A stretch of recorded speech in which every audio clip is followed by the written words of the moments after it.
Καταλαβαίνω γιατί πρέπει από έναν Έλληνα συγκεκριμένα, όλοι οι άλλοι μπορούν να λένε ότι θέλουν, και ένας Έλληνας συγκεκριμένα να μην έχει το δικαίωμα στη δημοκρατία που ζούμε να κάνει κριτική.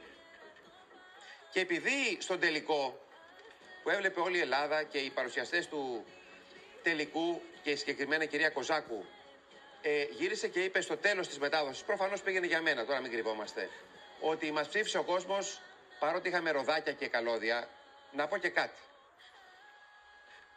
Η Κλαβδία κατάπιε και τα ροδάκια, κατάπιε και τα καλώδια, κατάπιε και τη σκηνοθεσία, τα κατάπιε όλα μας, κατάπιε όλους μας η Κλαβδία. Ήτανε πραγματικά μία από τις καλύτερες εμφανίσεις όλων των εποχών φωνητικά στη Eurovision. Φέτος σίγουρα ήταν η καλύτερη, φωνητικά. Παρασάγκας από τους άλλους. Λοιπόν, άρα είναι πολύ μικρό να μιλάμε και για ροδάκια και για καλώδια. Αν έχανε η Κλαβδία, να ξέρετε, και πήγαινε η 22η που λέγανε τα στοιχήματα και λέγανε οι περισσότεροι, θα μιλάγαμε για τα καλώδια και τα ροδάκια, να ξέρετε. Επίσης θα πω και κάτι. Ο κόσμος δεν ψήφισε και οι Έλληνες και οι ξένοι. Οι Έλληνες το αγαπήσαμε. Οι ξένοι το ψηφίσανε. Οι Έλληνες του εξωτερικού και οι ξένοι. Δεν ψήφισαν ότι μπράβο που είχατε ροδάκια ή μπράβο που ψηφίσατε που είχατε καλώδια. Να το ξεκαθαρίσουμε. Δηλαδή, η ψήφος στην Κλαβδία δεν είναι μπράβο που είχατε καλώδιο ή μπράβο που είχατε ροδάκια στα props.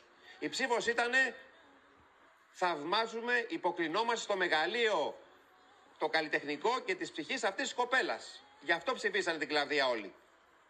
Διότι αν μιλήσουμε με τηλεοπτικούς κανόνες, και θα το ξαναπώ και τώρα, και επειδή η κυρία Κοζάκου, μαθαίνω, δεν το ήξερα, ότι είναι και διευθύντρια στην ΕΡΤ, δεν είναι μόνο παρουσιάστρια που κάνει με τον Γιώργο την εξαιρετικά την Eurovision, να είμαι κύριος και τίμιος, όταν βλέπω κάτι καλό πάντα πρέπει να το λέμε. Και το είπα και προχθές, και για το Φωκά ακόμα.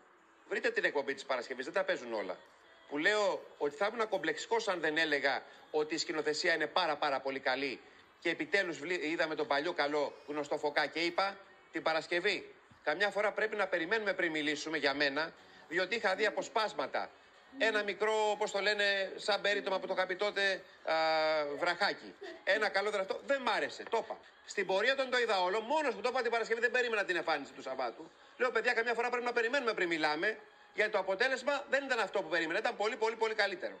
Τώρα, ότι τηλεοπτικά μικρή σημασία είναι αυτό που λέω, δεν έχει να κάνει. Ένα καλώδιο σε ένα πάτωμα είναι λάθος, είναι λάθος. Δεν έχει να κάνει. Και ένα για μένα και το να φαίνονται